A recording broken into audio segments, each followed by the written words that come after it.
G'day, welcome back to my channel. Today we're going to be talking about how to do the perfect run sheet for your wedding. So this is a really important thing. This is something I did for my wedding and something I highly recommend for all my hair clients. So let's get started. First off, determine how many girls are getting their hair and makeup done. So for me, I had one extra girl getting her makeup done but not hair. So once you've worked out how many are getting their hair and makeup done, schedule your time so you're finished at least an hour before your photographer comes. Half an hour is still okay, but an hour would be nice. And that's because you want time to eat, you want time to go to the toilet, to grab all your last minute things, make sure everything's in the car before you get the photographer there, and you can't really waste time because you're paying for them to be there and they've normally got a pretty quick schedule they've got to get to. So with that in mind, take up whatever time the photographer is coming and aim to be finished an hour before. Then ask your hairstylist and makeup artist how long each of them will take. Send them photos for inspiration, or if you've had a trial, just get them to judge it off that. So if they say it will take 30 minutes to do the hair, schedule for 40 in case something goes wrong. I did this and luckily something did go wrong. Halfway through, I asked my hairstylist why my extensions weren't used yet when I had them right in front, and she totally forgot about it, so we had to restart the style. That took us an extra 20 minutes to do the hairstyle, but because I added extra time per person, we still finished right on schedule.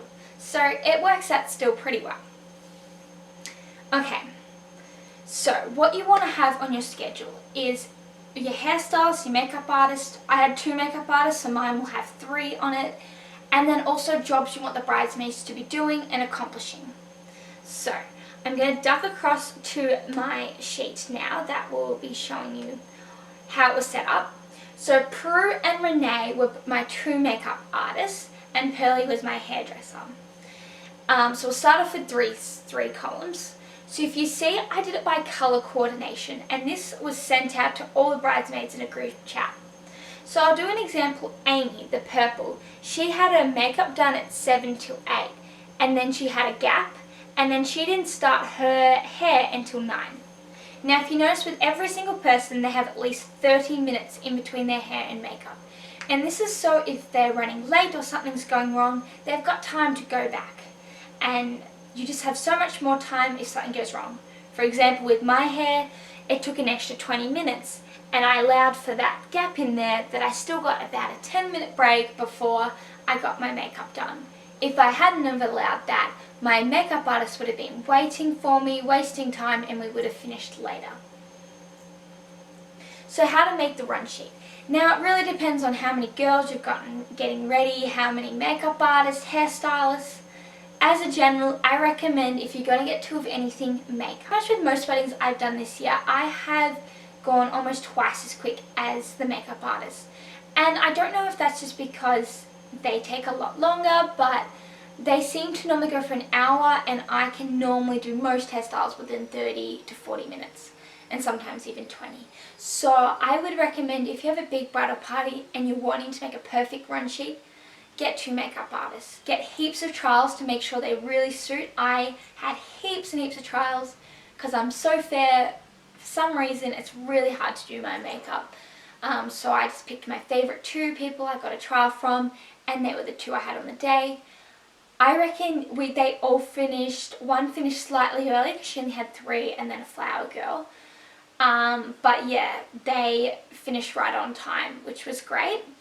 So with mine in mind, I first made this spreadsheet by just doing the times every 15 minutes, so it would be broken up really easily, and I colour coordinated. So just pretty much, there's not an exact art to it, but I would just go through the line and work out, so there was a half an hour gap with the colours, and then later I added in who got which spot. And so for example, I picked Lydia because she had a baby to have a bigger gap and her to go earlier, as she normally gets up early with her baby. Now, something I did to help the morning run so smoothly was I had an assistant. So actually one person in my bridal party was an identical twin, and I just have always gotten to know them just because of their twin, and so I invited the twin to also come and get ready with us, and to kind of look after the kids, because I had all of my flower girls there, and they range from age from 1 till around 11, I think it is, and there was 4 of them and a page boy. So she was kind of in charge of looking after them. We'd forget something, she would go and get it. She would be serving us food. There was just so much that she helped with that I would highly recommend. Pick a friend, or if it's too awkward for a friend, if they're not a bridesmaid, like an auntie, someone who is there, you've forgotten something, they duck to the shop. If you need help with the kids, just can't get to sleep or something, they're off doing that. Something to just make your day easier and to kind of take a job off the bridesmaids, because they are trying to get ready themselves. So once you've worked out this column with roughly a 30-minute gap, if you can, between each service, then we want to go to the jobs. I allocated a job called photos, and that's because I really wanted photos of us getting ready, just genuine ones, photos of real moments. And so I allocated people a time when they're in charge of taking those photos. And that doesn't mean they're sitting there just taking hundreds and hundreds of photos.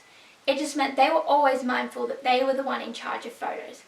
And honestly, like, they sent through the photos in the group chat the day after the wedding, and it was so beautiful just going back over those photos. And I was telling Isaac, oh, this happened, and it was just triggering so many fun memories. Now, the best thing with this timesheet is everyone knows what they're doing. Once you've worked it out where everyone is, then everyone just follows through. It was so easy. I wasn't getting heaps of questions. Who's next? What do I need to be doing? They had a list. They knew exactly what they were doing. But also they knew if they were before or after someone, when that person's getting closer to done, they would get themselves ready, already go to the bathroom, brush their teeth, and they were already ready to go. I also wrote them up a list of things they needed to do, such as at each time, but also just things like when to wash their hair and all that I put in the group chat. Now, I had another part which was what they needed to be doing. So allocating jobs. Some of the jobs, for example, are the Talitha. She was in charge of doing 2 of the flower girls, which are the just letters there, nails. And so they just had a bit of sparkle. But it just meant the whole morning had a flow. Everyone knew what they were doing.